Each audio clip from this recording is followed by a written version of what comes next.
Section 8. Concentration in Delivery. Attention is the microscope of the mental eye. Its power may be high or low, its field of view narrow or broad. When high power is used, attention is confined within very circumscribed limits, but its action is exceedingly intense and absorbing. It sees but few things, but these few things are observed through and through.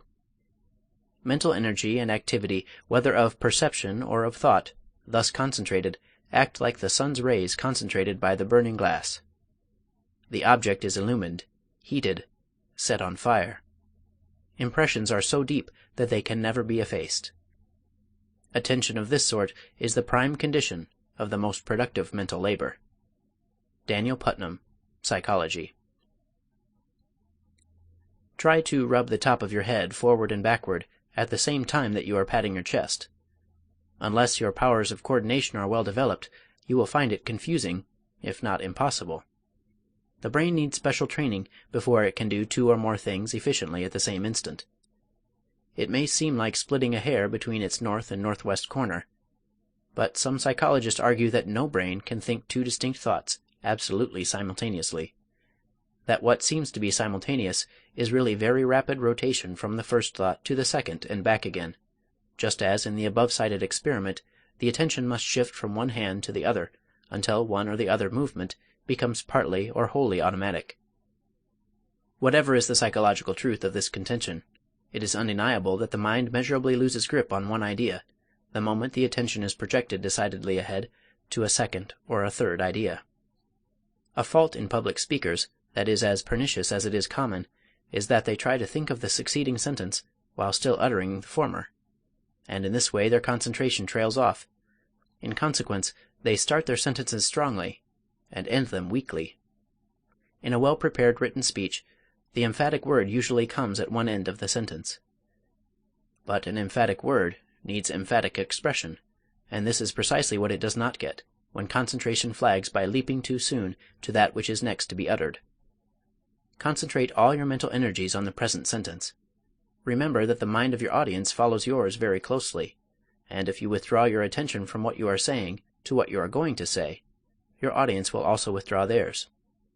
They may not do so consciously and deliberately, but they will surely cease to give importance to the things that you yourself slight. It is fatal to either the actor or the speaker to cross his bridges too soon. Of course, all this is not to say that in the natural pauses of your speech you are not to take swift forward surveys. These are as important as the forward look in driving a motor car. The caution is of quite another sort. While speaking one sentence, do not think of the sentence to follow. Let it come from its proper source, within yourself. You cannot deliver a broadside without concentrated force. That is what produces the explosion. In preparation, you store and concentrate thought and feeling. In the pauses during delivery, you swiftly look ahead and gather yourself for effective attack. During the moments of actual speech, speak. Don't anticipate. Divide your attention, and you divide your power. The matter of the effect of the inner man upon the outer needs a further word here, particularly as touching concentration. "What do you read, my lord?" Hamlet replied, "Words, words, words." That is a world-old trouble. The mechanical calling of words is not expression by a long stretch. Did you ever notice how hollow a memorized speech usually sounds? You have listened to the ranting mechanical cadence of inefficient actors, lawyers, and preachers. Their trouble is a mental one. They are not concentratedly thinking thoughts that cause words to issue with sincerity and conviction, but are merely enunciating word sounds mechanically. Painful experience alike to audience and to speaker. A parrot is equally eloquent. Again, let Shakespeare instruct us, this time in the insincere prayer of the king, Hamlet's uncle. He laments thus pointedly: "My words fly up, my thoughts remain below. Words without thoughts never to heaven go." The truth is that as a speaker your words must be born again every time they are spoken, then they will not suffer in their utterance, even though perforce committed to memory and repeated, like Dr. Russell Conwell's lecture, Acres of Diamonds, 5,000 times. Such speeches lose nothing by repetition, for the perfectly patent reason that they arise from concentrated thought and feeling, and not a mere necessity for saying something, which usually means anything, and that, in turn, is tantamount to nothing. If the thought beneath your words is warm, fresh, spontaneous, a part of yourself, your utterance will have breath and life. Words are only a result. Do not try to get the result without stimulating the cause. Do you ask how to concentrate? Think of the word itself, and of its philological brother, concentric. Think of how a lens gathers and concenters the rays of light within a given circle. It centers them by a process of withdrawal. It may seem like a harsh saying, but the man who cannot concentrate is either weak of will, a nervous wreck, or has never learned what willpower is good for. You must concentrate by resolutely withdrawing your attention from everything else. If you concentrate your thought on a pain which may be afflicting you, that pain will grow more intense. Count your blessings, and they will multiply. Center your thought on your strokes, and your tennis play will gradually improve. To concentrate is simply to attend to one thing, and attend to nothing else. If you find that you cannot do that, there is something wrong. Attend to that first. Remove the cause and the symptom will disappear. Read the chapter on willpower. Cultivate your will by willing and then doing at all costs. Concentrate, and you will win. Questions and exercises. 1. Select from any source several sentences suitable for speaking aloud. Deliver them first in the manner condemned in this chapter, and second with due regard for emphasis toward the close of each sentence. 2. Put into about 100 words your impression of the effect produced. 3.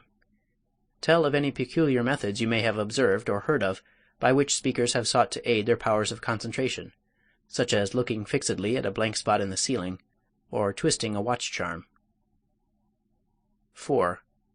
What effect do such habits have on the audience? 5. What relation does pause bear to concentration? 6. Tell why concentration naturally helps a speaker to change pitch, tempo, and emphasis. 7.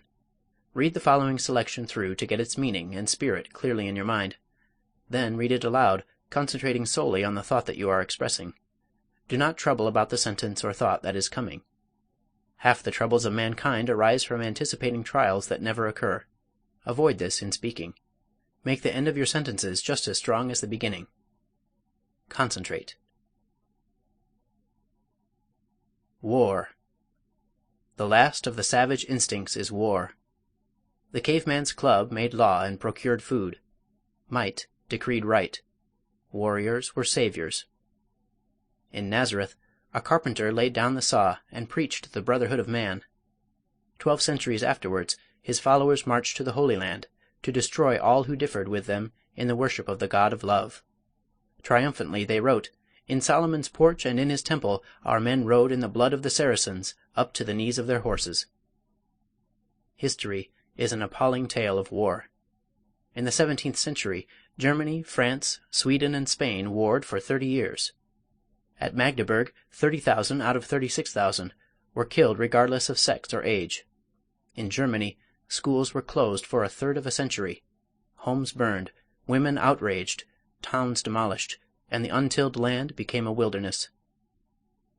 2/3 of Germany's property was destroyed, and 18 million of her citizens were killed, because men quarreled about the way to glorify the Prince of Peace. Marching through rain and snow, sleeping on the ground, eating stale food or starving, contracting diseases and facing guns that fire 600 times a minute, for 50 cents a day. This is the soldier's life. At the window sits the widowed mother crying. Little children with tearful faces pressed against the pane watch and wait. Their means of livelihood, their home, their happiness, is gone. Fatherless children, broken-hearted women, sick, disabled, and dead men. This is the wage of war.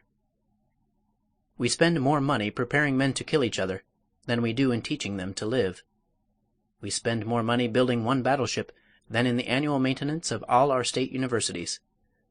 The financial loss resulting from destroying one another's homes in the Civil War would have built 15 million houses, each costing $2,000. We pray for love, but prepare for hate. We preach peace, but equip for war.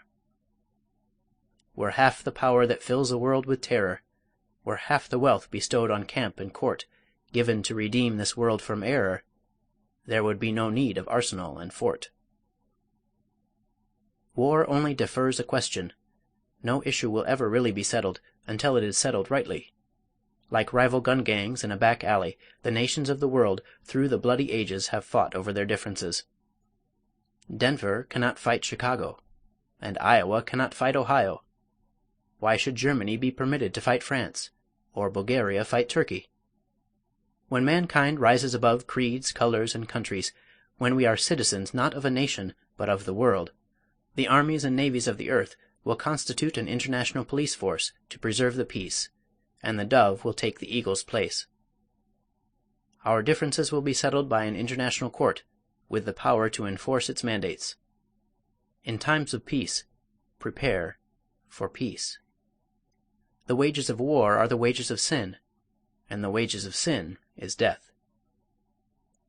Editorial by D.C., Leslie's Weekly. Used by permission. End of section 8.